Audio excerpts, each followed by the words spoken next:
안녕하세요, 한상기입니다. 오늘 소개해드릴 차는 랜드로버 신형 디펜더 130입니다. 신형 디펜더는 국내 5도어 110이 먼저 출시가 됐고 이후에 3도어 90이 출시가 됐죠.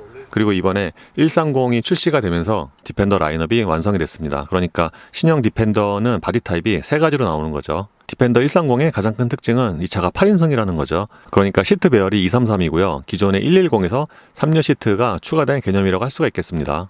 엔진 라인업은 가솔린과 디젤 두 가지고요. 두 엔진 모두 직렬 6기통에 48V 마일드 하이브리드가 적용이 됩니다. 그리고 트림은 X 다이내믹 HSE 한 가지고요. 지금 보시는 시승차는 디젤 모델인 D300 X 다이내믹 HSE고요. 가격은 1억 3,707만 원입니다. 디펜더 130의 전면 디자인은 90 또는 110과 동일합니다. 다만 디펜더는 여러가지 액세서리 또는 옵션이 많아서 그거에 따라서 좀 느낌이 다를 수는 있죠. 신형 디펜더는 시승할 때마다 느끼는데 이 외장 디자인이 정말 잘 나왔습니다. 사실 디펜더는 라인업에서 가장 작은 90도 그렇게 작은 차가 아닌데 약간 좀 귀여운 면이 있죠. 디펜더가 다른 차에 비하면 이 모델 체인지 주기가 굉장히 좀 길잖아요.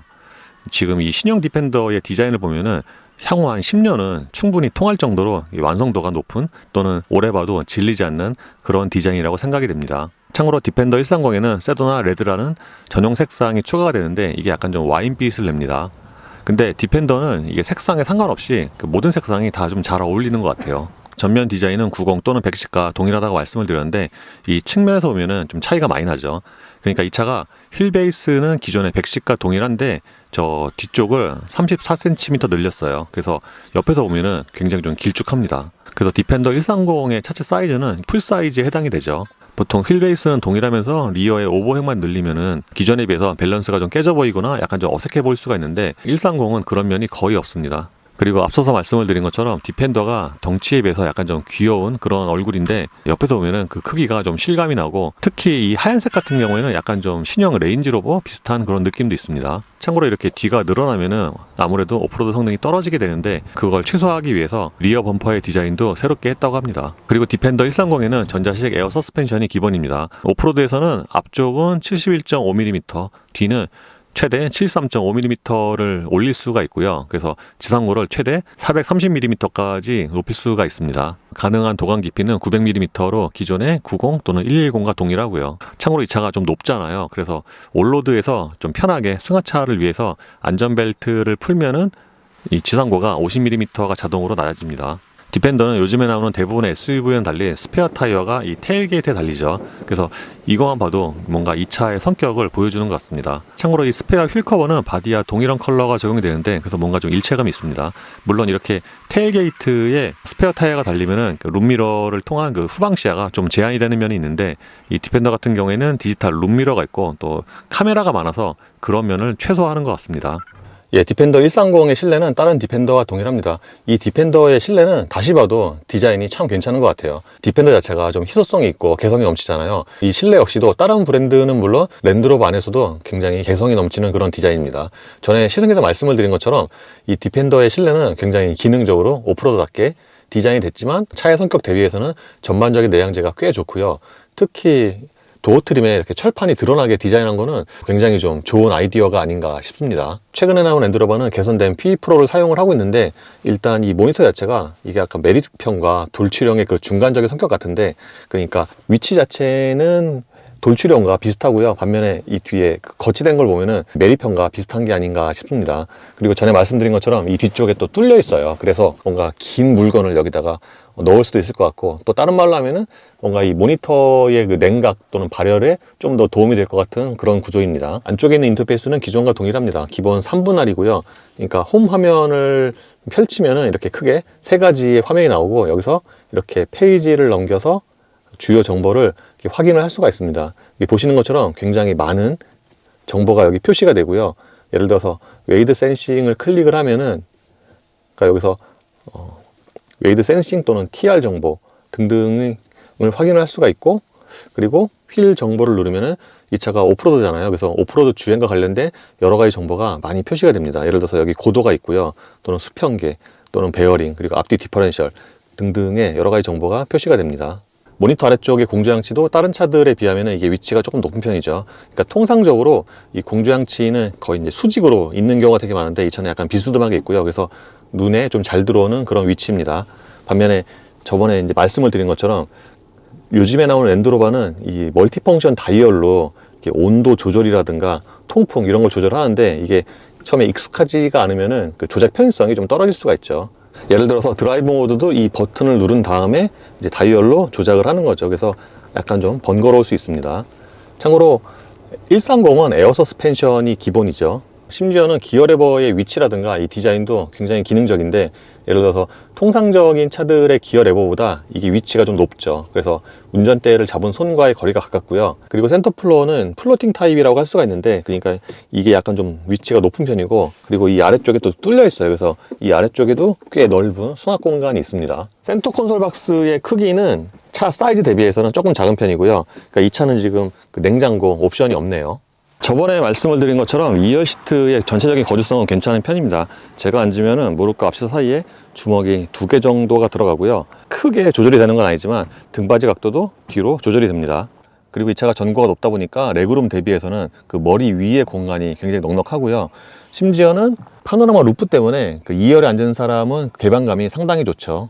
특징 중에 하나는 다른 차들 대비해서는 1열 시트 아래쪽이 이렇게 약간 경사가 져 있어요. 그래서 1열 시트를 가장 낮추면은 이 아래쪽에 그 공간의 여유는 약간 좀 없는 편이고요.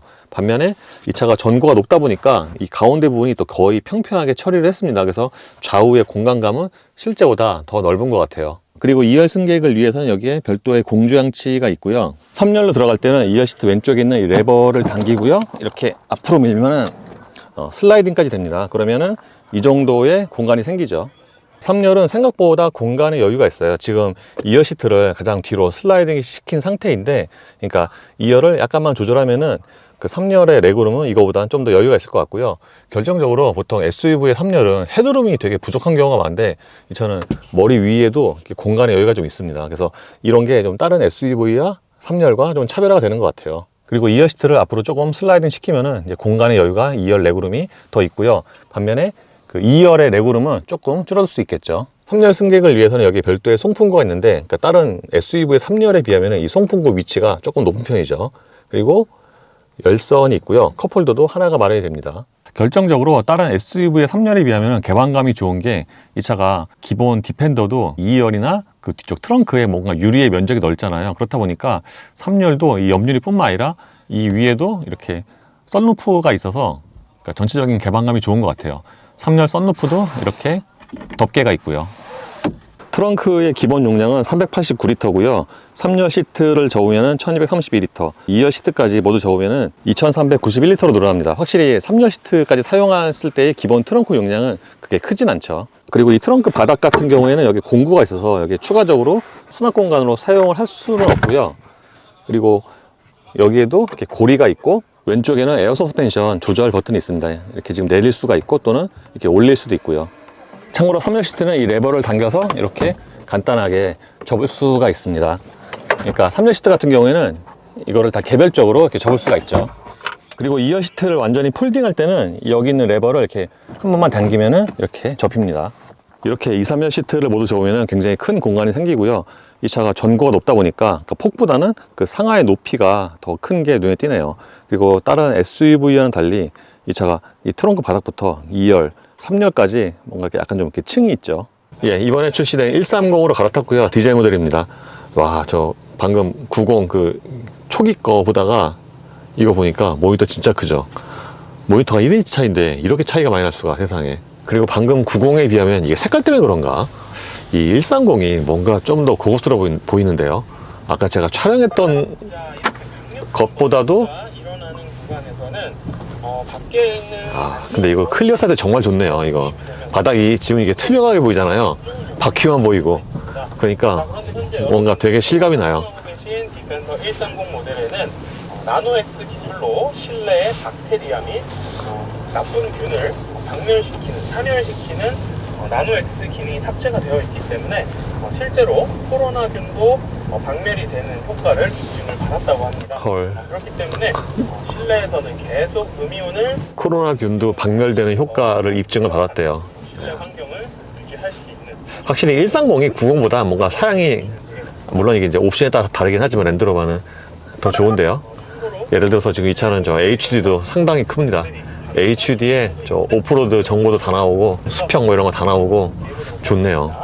참고로 110과 130은 휠베이스는 같은데, 그러니까 이 차가 리어 오버행만 늘어났잖아요. 그래서 보통은 뒤에 오버행이 늘어나면은 오프로드에서 이게 불리한데, 이제 그거를 조금이라도 상쇄하려고 그 리어 범퍼 디자인을 약간 이렇게 위쪽으로 따르게 디자인을 했다고 하네요. 자, 이곳에서는 터레인 리스폰스 머드 모드 넘어서 바위 암성 모드로 진행해 보도록 하겠습니다. 자, 온도 조절하는 공조기 버튼 위에 좌측 차량 지형 반응 시스템 조절할 수 있는 버튼 누르시고 시계 방향으로 다이얼을 돌리셔서 짙은 바위 암성 모드, 바위 암성 모드로 진행하시면 강력한 토크로 이런 등선도 굉장히 쉽게 통과하는 것을 체감하실 수 있습니다. 자, 오프로드는 프레임 바디 차량만 가능했었던 반면에 여러분들께서 현재 여기는 좀 깊네요. 그래서 이렇게 깊은 곳은 90처럼 짧은 차는 뭐 아무 문제가 없는데, 이렇게 뒤에 오버행이 좀 늘어나면은 잘못하면은 이게 닿을 수가 있겠죠. 적용을 하기 때문에 오프로드도 편하게 주행을 하실 수 있습니다. 아, 그러고 보니까 아까 90도 그렇고 이거 130도 그렇고 의외로 생각보다 오프로드에서 잡소리가 없네요. 잡소리가 없어. 자, 휠 트래블링 코스를 넘어오실 때 바디가 빨래를 쥐었다는 것 같은 그런 경험을 하실 수가 있었습니다.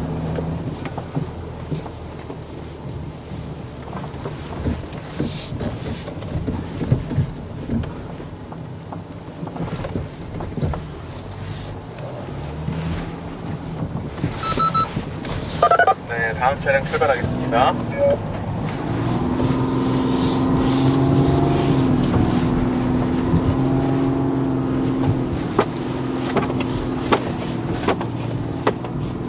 확실히 차가 차이니만큼 그때 자, 이어지는 암석기 레인지로보다 다채롭군요, 코스가. 지는데요.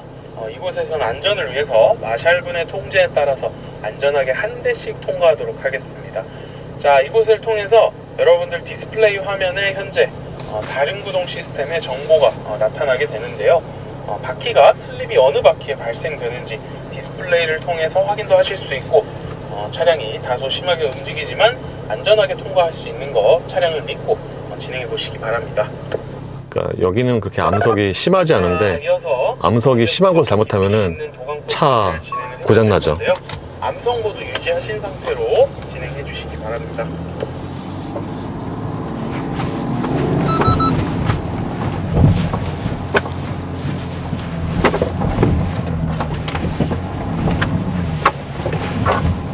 하지 마시고 시속 7km를 넘지 않는 속도로 사고가 일어날 때는 오, 안전하게 여기는 깊어요, 도강이. 오.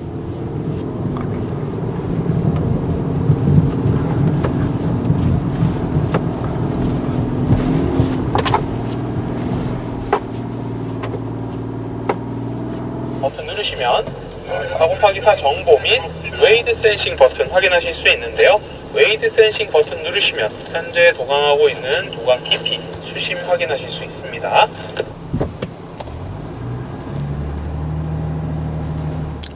저 번호판까지 잠기네.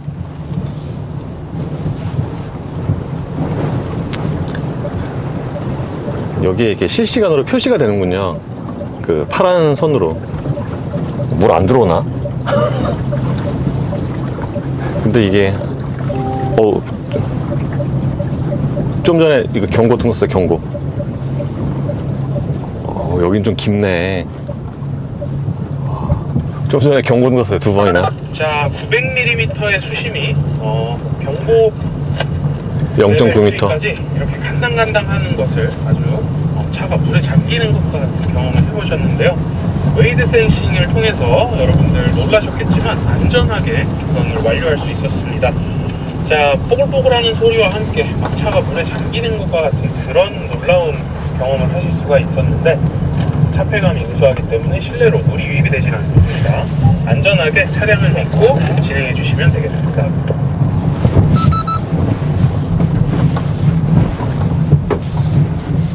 그러게요. 이게 도강할 때 옆에서 막 뽀글뽀글 소리 나면은 꼭 물 들어올 것 같거든요. 근데 물이 들어오진 않네요. 자, 여기서 전방 카메라 버튼, 가장 디스플레이 패널 오른쪽에 있는 카메라 버튼을 누르시면 현재 전방 카메라가 물에 잠기면서 물속도 보실 수가 있습니다. 그렇기 때문에 여러분들 카메라 버튼 정차하신 동안 설정하셔서 물속도 한 번씩 보시면서 진행해 보도록 하겠습니다.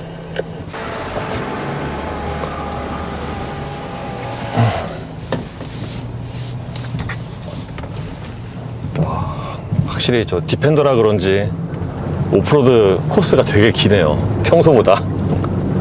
보통 이렇게까지 오프로드 그 시간이 길진 않은데 엄청 길어요. 진짜 1시간 반 동안 하네, 세상에. 경사로를 주행을 하시게 될 텐데 이때 당황하지 마시고 천천히 살짝 멈췄다가 진행하는 느낌처럼 주행을 하시게 되면 무리 없이 통과하실 수 있습니다.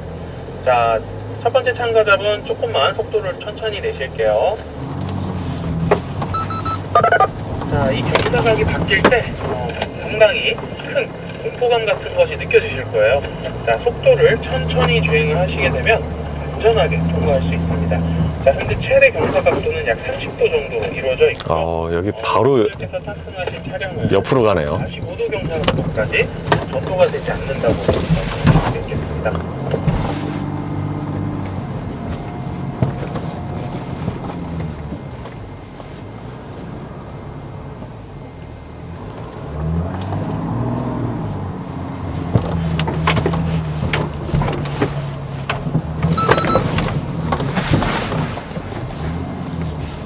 예, 이번 시승 코스 마지막은 130으로 올로드 약 한 30km 정도 주행을 한다고 하네요. 이게 연식의 차이인지 같은 디젤 엔진인데 방금 탔던 저 90에 비하면은 요 130 디젤이 진동이 좀 더 적어요, 정차 시에. 그러니까 아까는 그 운전대로 진동이 좀 있었는데 90은, 이 130은 아까 그 90보다 진동이 현저히 적네요. 이게 아마 연식의 차이 때문에 그런 걸 수도 있죠. 아까 90은 초기 모델이고 이 차는 최신 모델이고, 그러니까 주행거리가 짧죠. 이 차 주행거리가 저 85km밖에 안 되네요. 완전 새 차. 디펜더는 130이 추가가 되면서 라인업에서 선택권이 더 넓어졌죠. 기존에는 90과 110 두 가지만 있었는데 이 130은 8인승 모델이기 때문에 기존에 비해서는 좀 더 선택의 폭이 넓었다고 하겠습니다. 특히 요즘에는 그 3열 SUV에 대한 수요도 조금씩 더 늘어나고 있는데, 그걸 생각을 하면은 요 8인승 디펜더는 그런 면에서 의미가 있다고 하겠습니다. 실내 공간으로 보면은 당연히 이 차가 8인승이고 또 전장도 길잖아요. 그래서 좀 더 메리트가 있고, 근데 엄밀히 보면은 기존의 110에 비해서 2열의 공간은 거의 비슷한 것 같아요. 다만 3열 시트가 들어가야 되기 때문에 뒤에 그 공간이 거의 다 3열로 할애가 됐죠. 그래서 2열 공간은 기존과 거의 비슷하고요. 다만 이제 3열이 추가가 됐고, 그리고 3열 같은 경우에는 이제 다른 부분은 다 넉넉한데 확실히 SUV 3열은 이제 무릎 공간 같은 경우에는 좀 제한이 되죠. 그리고 이번에 이 올로드에서 이제 잠깐이지만 130을 타보니까 확실히 좀 큰 차가 승차감이 좀 더 좋은 것 같아요. 물론 기본적으로는 휠 베이스가 같아서 아마 승차감이 그렇게 드라마틱하게 차이가 날 거라고 생각이 되진 않는데, 그럼에도 불구하고 올로드에서의 승차감이 썩 좋습니다. 사실 저번에 탔던 그 90 3도어 있잖아요. 그거 에어 서스펜션이 아님에도 불구하고 그게 승차감이 굉장히 좋았거든요. 그래서 예전에 비하면은 이 신형 디펜더는 오프로드는 물론이고 올로드에서의 승차감이 상당히 좋았다고 하겠습니다. 그리고 요즘에는 디젤차를 타면은 약간 좀 올드하다 그런 느낌이 있잖아요. 특히 승용차의 경우. 근데 확실히 SUV 또는 이렇게 디펜더처럼 오프로드에 좀 특화된 차들은 이게 디젤 엔진을 타도 그 올드하다는 느낌이 상대적으로 훨씬 덜하네요. 그리고 이렇게 ISG, 그러니까 확실히 마일드 하이브리드가 들어가면은 ISG 온오프 때 그 작동 그 매끄러움 있잖아요. 그게 훨씬 좋습니다. 그러니까 꺼질 때 흔들림이 짧게 한 번 있어요. 켜질 때도 그렇게 흔들림이 거의 없고요. 근데 단점으로는 늘어난 실내 공간에 비해서 저 2, 3열 시트를 이제 모두 접었을 경우에 저게 이제 평평하게 처리가 안 되고, 그냥 평평하게 처리가 안 되는 것 뿐만 아니라 이렇게 트렁크부터 이렇게 층이 막 이렇게 두 단계로 지잖아요. 그래서 예를 들어서 요즘에 이제 캠핑 또는 차박 이런 게 유행인데, 그쪽 면에서는 오히려 110보다 약간 좀 더 안 좋지 않나. 예를 들어서 110 같은 경우에는 시트 접으면은 이제 거의 평평하게 되잖아요. 그러니까 그런 면에서는 이게 130이 좀 아쉽다고 하겠습니다. 그래서 만약에 130으로 뭐 차박 이런 거 하려면은 이제 추가적으로 무슨 평탄화 작업 이런 걸 해야 될 것 같아요. 이게 실내 공간 자체는 커서 이제 또 그런 걸 하면은 괜찮겠죠. 예를 들어서 이게 전구가 높다 보니까 이제 성인이 앉아도 그 머리가 천장에 약간 좀 여유가 있는 것 같더라고요. 예, 이로써 신형 디펜더 130의 시승을 마치겠습니다. 감사합니다.